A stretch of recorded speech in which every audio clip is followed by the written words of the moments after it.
নমস্কাৰ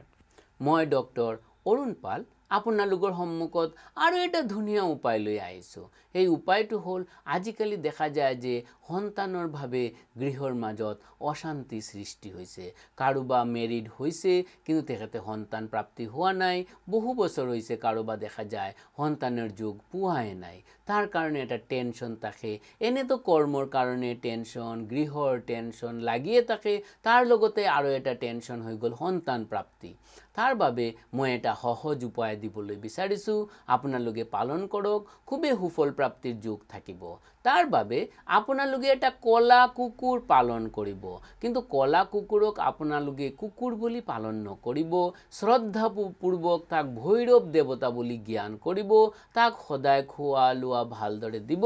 আৰু আপোনালোকে গণেশক এটা ফুল দিব সদায় লাহে লাহে চাব আপোনালোকৰ ঘৰৰ মাজত নতুন সন্তানৰ যোগ দেখা দিব আৰু আপোনালোকৰ গৃহ আনন্দত ভৰপূৰ থাকিব ধন্যবাদ